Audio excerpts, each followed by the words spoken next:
Great. Well, welcome to Standing in the Rubble. This is a series where we're looking at the new landscape that we're standing in, the new normal, the new reality. Everything's changed. And how do we adjust as a church? And how do we position ourselves? How do we form ourselves? And how do we disciple ourselves as a church in this new landscape? And today, I'm talking with Reverend David Keane, who is quite local for us. He is vicar of St. James and St. Peter's here in Yeovil. So a partner in serving and loving our community and being the church together in our town. Welcome, David. Thank you for making the time. Thanks, Adam. Great to have you with us.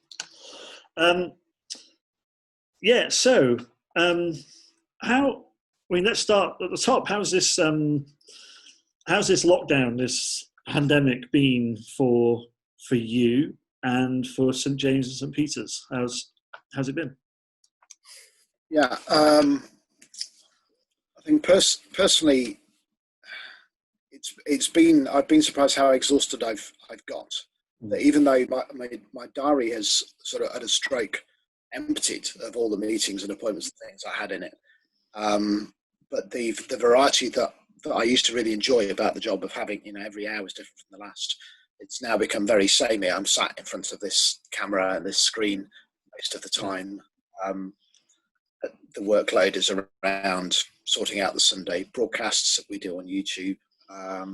And just ringing up people in the parish, organising a bit of home shopping and prescription collecting, that sort of thing.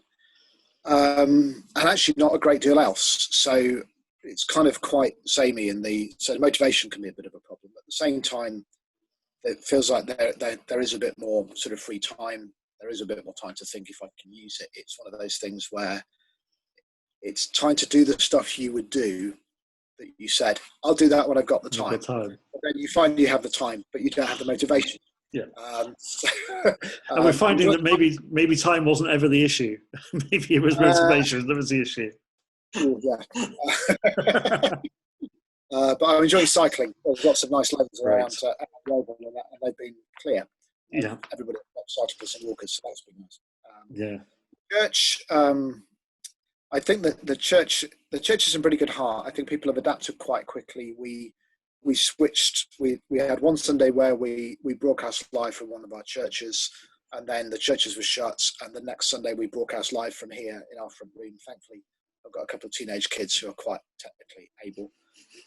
So we just moved on to YouTube because that was the platform with least barriers to getting onto it compared to Facebook. That's where you need passwords and access codes. So our YouTube channel has suddenly kind of taken on a life of its own.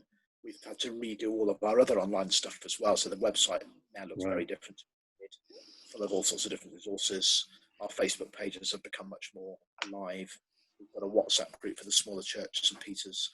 And one of the first big jobs was just going through everybody that we knew in the church and working out how do we get in touch with these folk.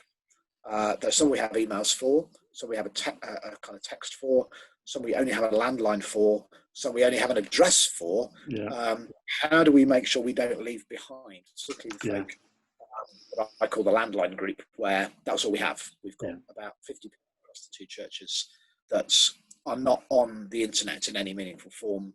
So some of them, they'll ring up somebody else who's watching the YouTube broadcast, put the phone on speakerphone and stick it in front of the telly. So they join in that way, which is great. So we're trying to mix up email communication, home delivery, that sort of thing. The great thing about that is I'm now in contact more regularly with folk in the church than I ever was before. You turn up on Sunday and have a brief kind of how you're doing over the coffee. But I'm talking to about 15, 20 people a week over the phone. We're sending out an email a couple of times a week to church members. So there's now more communication from church leadership to the membership than there's ever been. It's interesting, even the worship, the YouTube comment stream that we use, there's now more interactivity in the worship than in some respects than there was on a Sunday, because people are using it to post prayer requests, to respond to the sermon or different aspects of worship. and the virtual coffee time is just chaos. Everybody piles in with comments, and you're trying to read them back and sort of act like a sort of breakfast TV presenter. So that's quite fun. But I think it just shows that sense of connection that people want. I think there's loads and loads of stuff out on the internet, but people within our congregation, I think what they're valuing is a connection to one another, that it's community. Even though it's online, watching another church, it wouldn't be the same. They'd be watching a broadcast or a presentation of somebody else's stuff, but they wouldn't belong. Yeah, I think that belonging thing is coming across as really important, and obviously even more important because people can't actually kind of physically be with each other. Yeah, no, I think we've seen the same, and we're on a slightly bigger scale, but still, I think one of the things that people really appreciated at YCC is that we broadcast live on a Sunday. It's not recorded stuff that's kind of put out live. It's we broadcast live, and I think people really appreciate that sense of we're seeing people online, that we're connecting with them, and we're able to broadcast from different houses, different homes. So we have a worship leader in one, and a speaker in the other, and a host in the other, and we even visit people in their homes.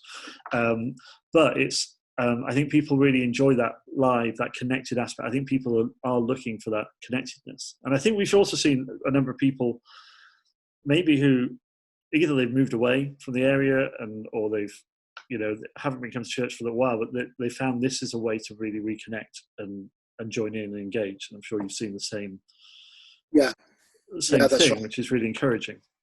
Yeah, and in some ways it's easier for folk. Can be easier for folk to invite people to join church, because trying to get different people involved and do readings and prayers and stuff. And so folk can say, "Oh, look, did you see me on YouTube?"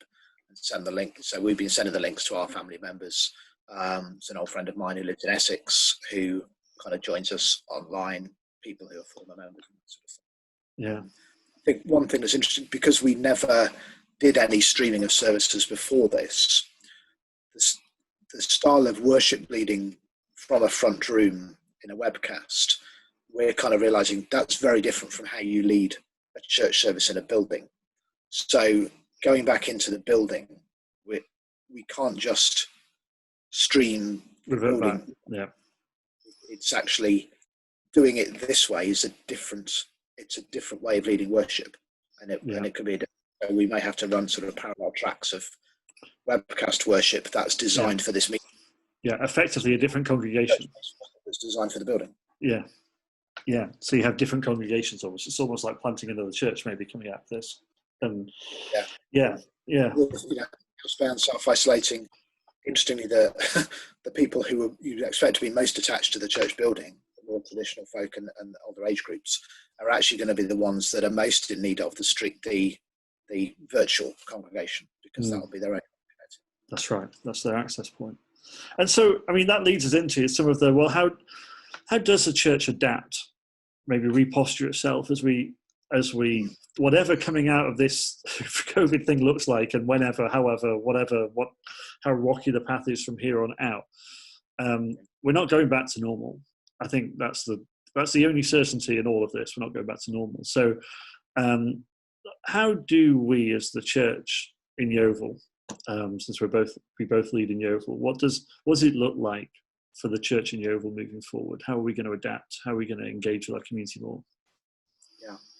I mean, we put together a team of volunteers to do prescription and shopping collections and stuff for folk in the community, and the kind of one-to-one engagement that we've had with folk through that has been with people that we didn't have much contact with before, and I think that's thrown us something really interesting. That a lot of our outreach, particularly at St James, was sort of program based. That it's a topic. Coffee morning, here are all these groups, which people came along to and enjoyed, but they never really fed into church membership in any meaningful way. We've now got sort of one-to-one stuff. Here's a person who's going to do some shopping, there's the person they're doing some shopping for, and they kind of get to establish a one-to-one relationship. And several of those people that we've had contact with are saying, well, when all this is over, I want to come to your church. So that kind of raises the question for me, well, what's better? What's more effective in terms of outreach? Is it these kind of programs and groups that we set up in the hope that something about God will rub off? Or is it something much more targeted, where you've got maybe a deeper relationship with a smaller number, rather than a sort of broad gathering people together thing? Because the whole model of gathering people together in groups, that's closed off for us for goodness knows how long.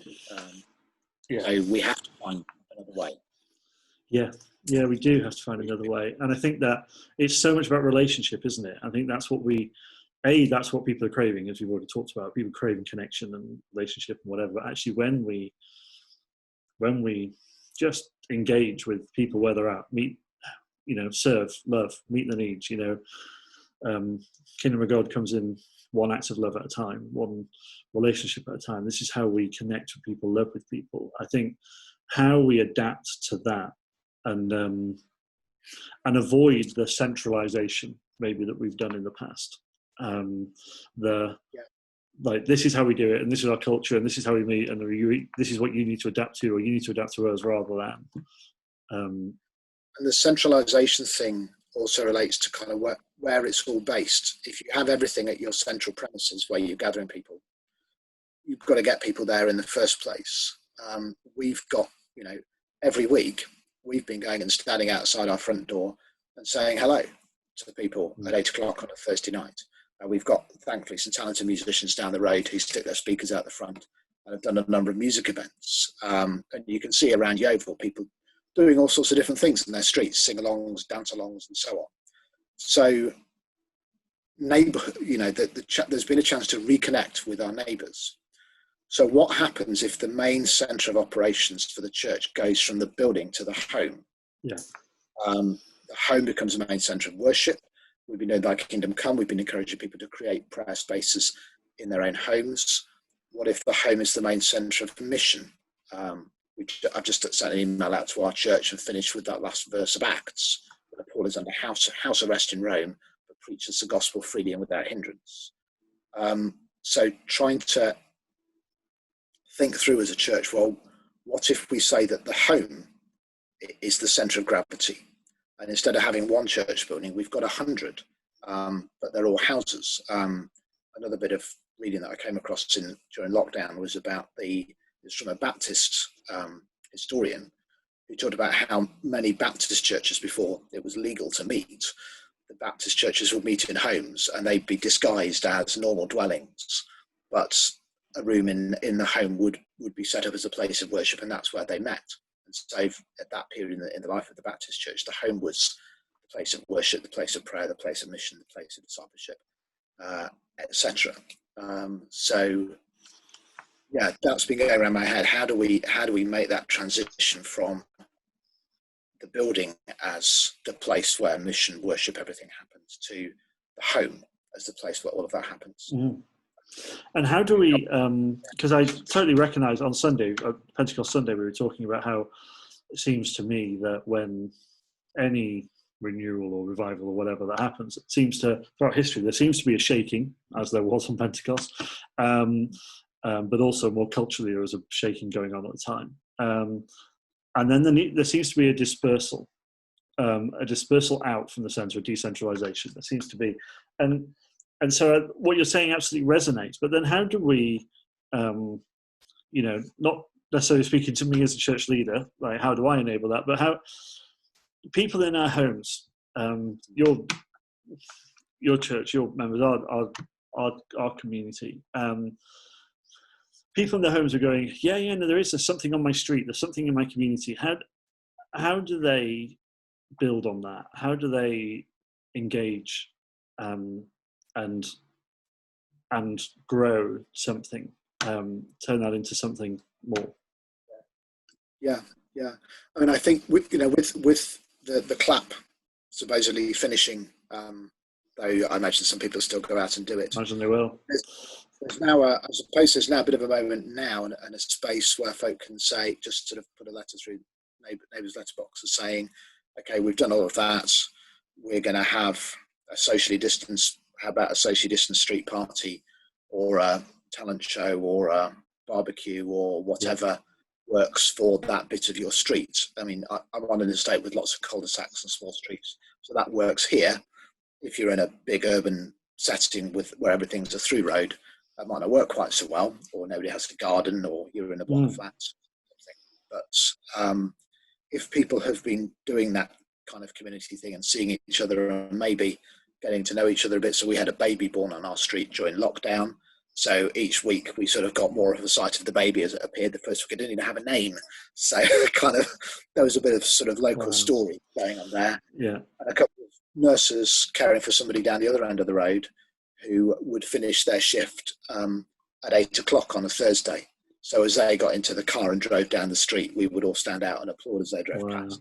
Yeah.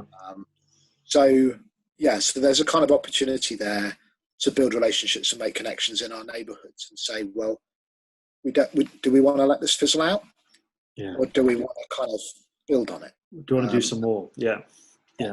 And connect with people more. And as we're allowed to invite people over for barbecues or whatever it might be, as that eases, and connect, build friendships, build community, serve, bless. Yeah. And I guess that sort of renewal, that sort of revival is, if you can get your head around, right? It's kind of like, I can see how we might see some more of that. But, I think, obviously there is a lot of talk about, there's a shaking going on, and there's, we're talking about standing in the rubble, whatever. And I think, as you said to me earlier, like there's we've been up and down this hill a few times, and let's see what happens. And do you want to talk a little bit about that, and maybe how that feels at the moment? Yeah, I mean, just one other thing on there, what might renewal look like. The other thing that's floating around my head at the moment is just looking at monasticism and the idea of a rule of life, particularly dispersed monastic communities that have found a way to maintain identity as a community in different places. That our model of Christian community is based on having a building and a meeting time where everybody gets together. But there are lots of other examples in Christian history of Christian groups that have maintained an identity in other ways. And the other kind of, in a sense, that the other strongest form of Christian community that has done everything a church should do is the monastic model. And it's something we've looked at St. Peter's Church, our smaller church, a great little booklet called 7 Sacred Spaces by George Lings, where he looks at different aspects of monastic community and how can you map that onto the life of a local church.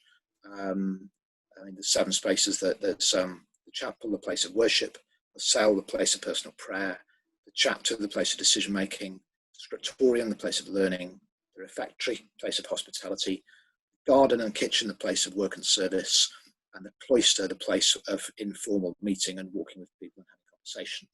So we've tried to have a look at that and say, within St. Peter's Church and its community centre, how can those spaces, monastic spaces, be mapped into the life of a local church, and even mapped into individual spirituality? Can you have a rule of life based on worship, prayer, service, availability, hospitality, decision making, and taking responsibility for your local area, and whatever the other one was? Yeah, and I think that's a really interesting idea, isn't it? Because we might come back to what renewal looks like, but I think that let's talk about that for a little bit, because that's, I think what formation looks like, spiritual formation looks like, is actually really important at the moment. And just to reflect, we had this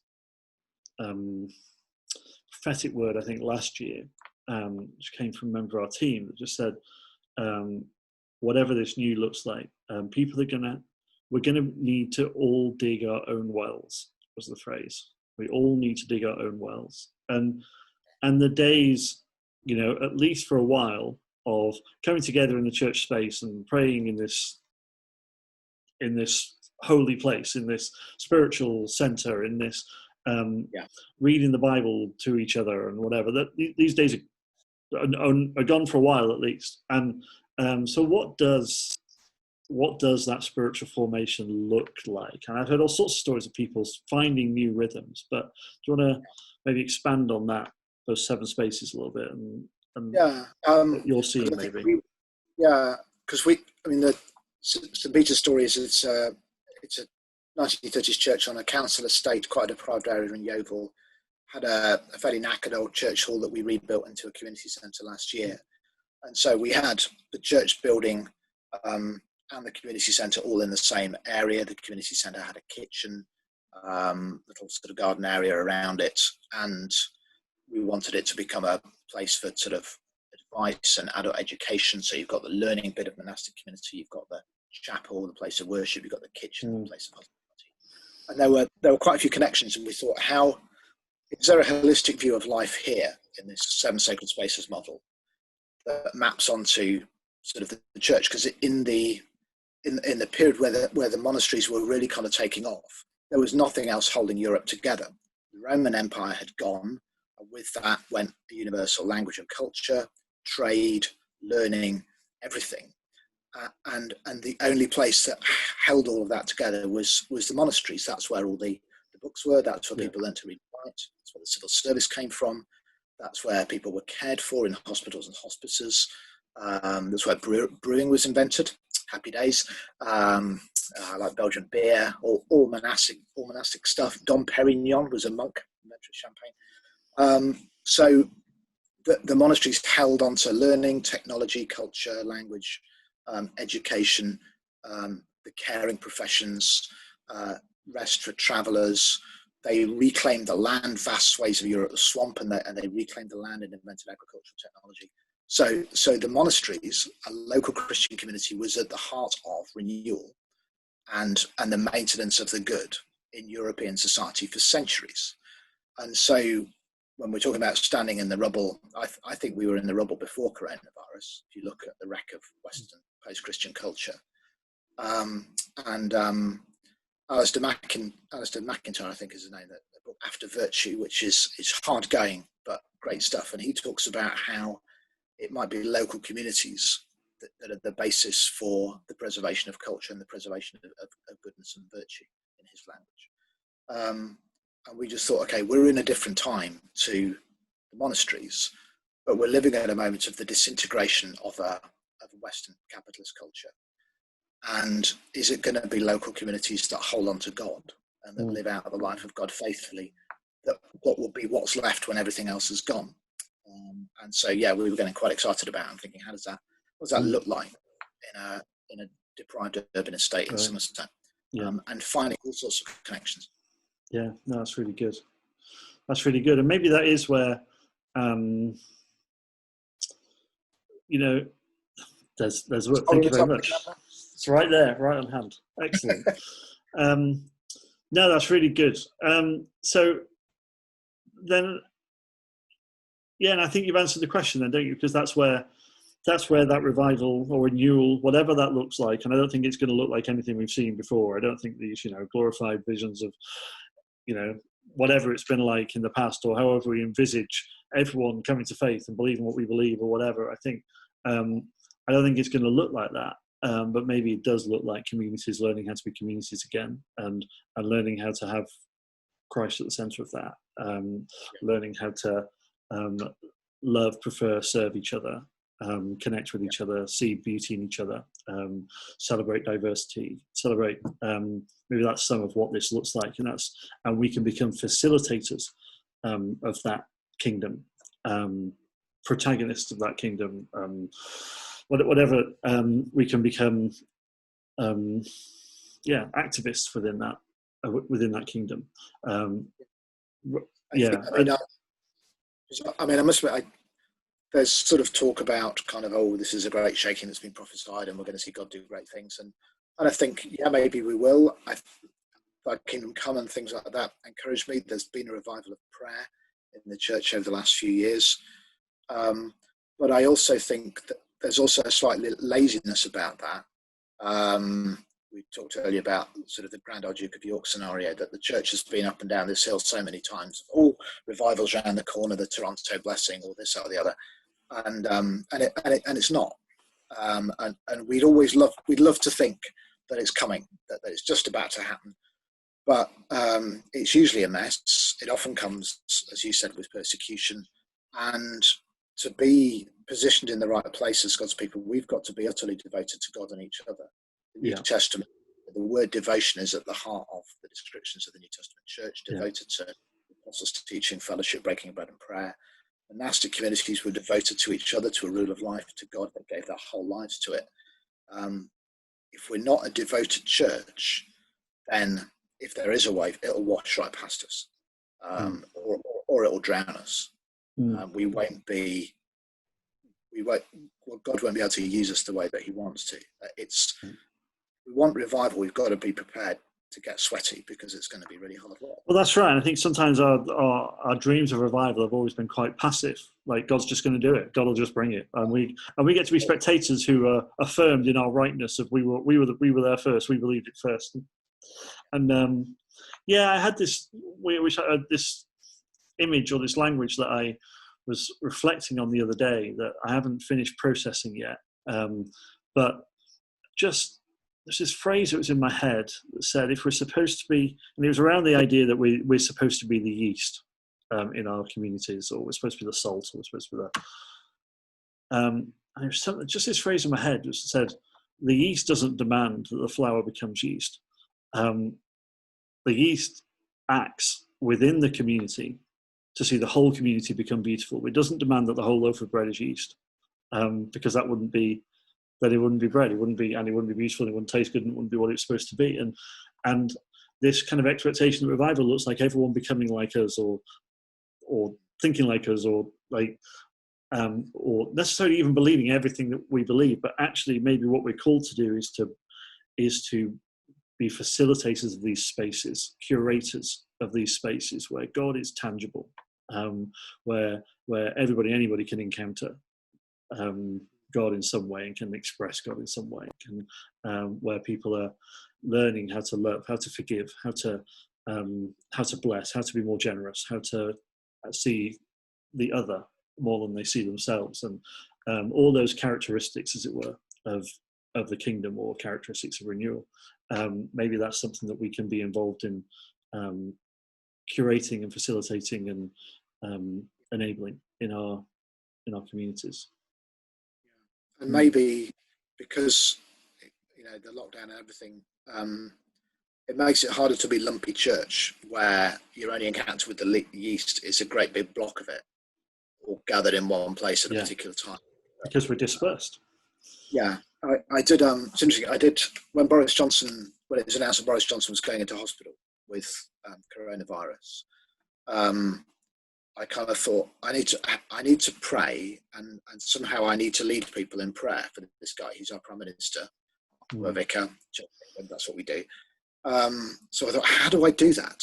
I can't call people together because that's not allowed. So I just went on Facebook Live and I prayed for Boris Johnson, the first thing that came into my head. And in the end, about 1,000 people watched the video. Wow. And I got all sorts of comments, including from people down my street who'd never been to church.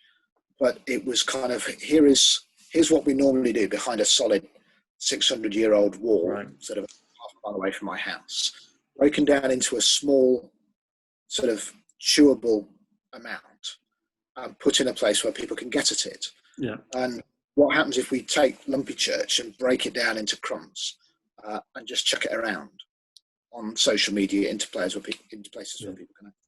Yeah, I think that's so true, and I think that's sort of what happened with the blessing, wasn't it? And same thing. Well, also in a way that people can get to it. I mean, I don't know how many people outside the church watched the blessing and thought that's great. I know loads of Christians loved it, and we're look, there's this guy from Delirious, and there's somebody else we recognised.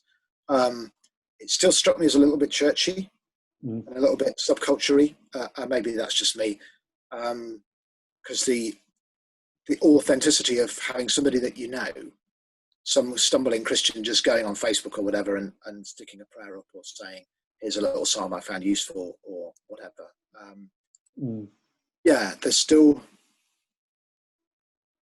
a balance, I think, to be had between the corporate, slick, well-produced, wow, isn't that inspiring and amazing stuff, and the authentic, local, raw, unpolished, life stuff for ordinary Christians.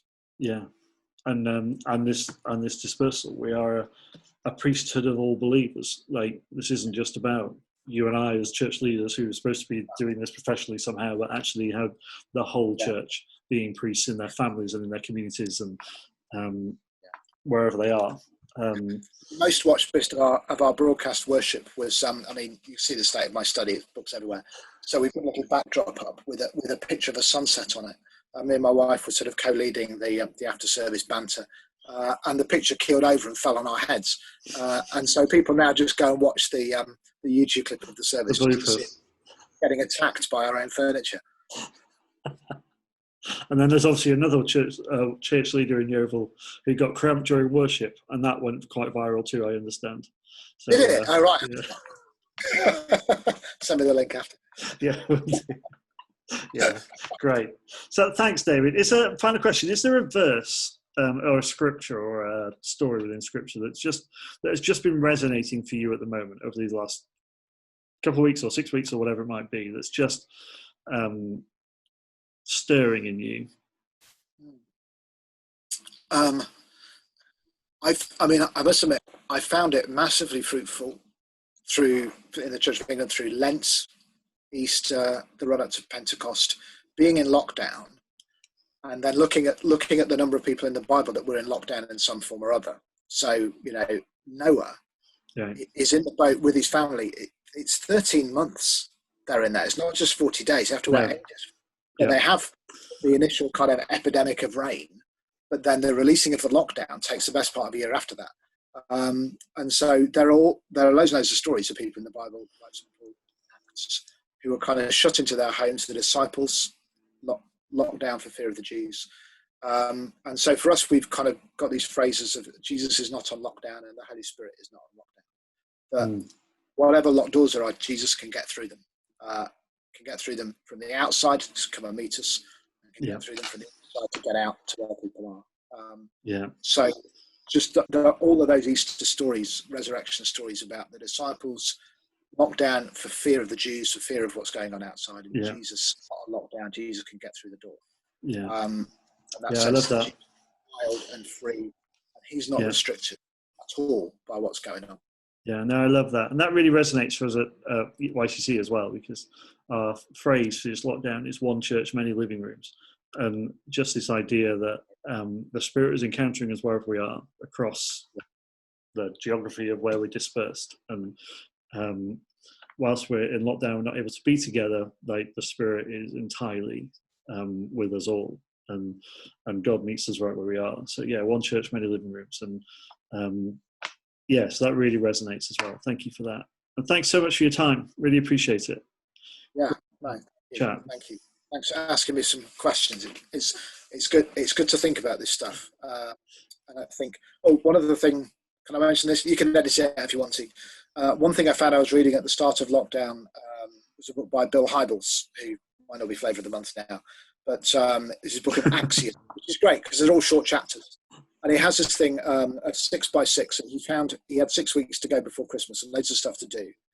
And he wrote down the 6 things that were most key for him to do in the following 6 weeks, and started to actually order his life in those 40-week chunks. So not just in Lent, but throughout the year, to say, okay, over the next 6 weeks, what are 6 really significant things that I want to try and achieve? And so I read that at the start of Lent. So I did that for Lent, but then reset it again at Easter. And I'm looking at resetting it again now, and trying to, in lockdown, it's really easy just to let stuff drift, or for it to be the same day in, day out. And I found that quite a helpful thing to think about, to say, okay, can I plan my life in these kind of blocks of time where 6 weeks is long enough to get something significant done, but it's not so long that you'll put it off forever. And I think that's been quite a helpful discipline, and finding little things like that, little spiritual disciplines or bits of wisdom that help people live Christian life in lockdown and in this different mode. I think that's one of the challenges, I guess, to church leadership at the moment. And on my lookout for that kind of thing, those sort of wisdom things that help people live well. Yeah, no, that's really helpful. Thank you. Yeah, great. Well, blessings on you, and we'll see you again soon. All right. Yeah. Thanks.